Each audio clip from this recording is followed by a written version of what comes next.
Bonjour à tous, je m'appelle Fabien Robert, je suis pharmacien de formation et aujourd'hui je vais vous parler de mon projet de thèse de science soutenu par la Fondation du Souffle.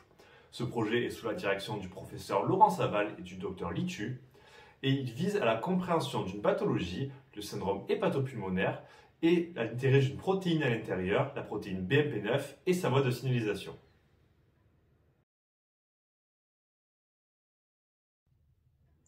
Le syndrome hépatopulmonaire, c'est une complication pulmonaire due à l'hypertension portale, c'est-à-dire une augmentation de pression au niveau de la veine porte juste avant le foie. Cette augmentation de pression est majoritairement due à des maladies hépatiques, comme chez les patients cirrhotiques par exemple. Malheureusement, à ce jour, nous n'avons pas de traitement médicamenteux pour cette pathologie et les patients ayant cette pathologie ont un risque de décès 2 fois plus important que les patients ayant une hypertension portale sans syndrome hépatopulmonaire.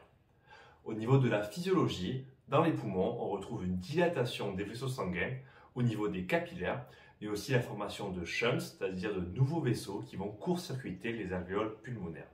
Il va y avoir une altération des échanges gazeux entre les alvéoles et le sang, et du coup une baisse de l'oxygénation du sang, et il va en résulter une hypoxémie pour le patient, et du coup tous les symptômes cliniques qui s'ensuivent.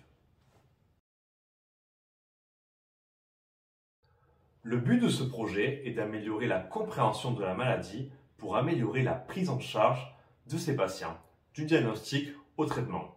Et pour cela, avec mon équipe, on s'intéresse à une protéine en particulier, la protéine BMP9 et sa voie de signalisation. Cette protéine est importante pour l'homéostasie vasculaire, c'est-à-dire pour le maintien en bonne santé des vaisseaux sanguins. Et des études ont montré que chez les patients ayant un syndrome hépatopulmonaire, cette protéine est diminuée.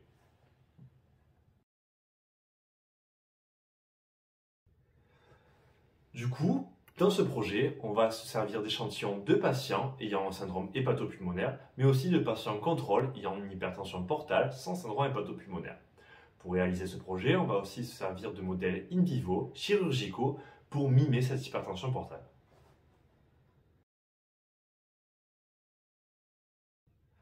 Pour finir, je tenais à remercier la Fondation du Souffle pour son soutien pour ce beau projet, mais aussi toute l'équipe du docteur Christophe Guignabert, dans laquelle j'évolue actuellement et sans qui ce beau travail ne serait pas possible.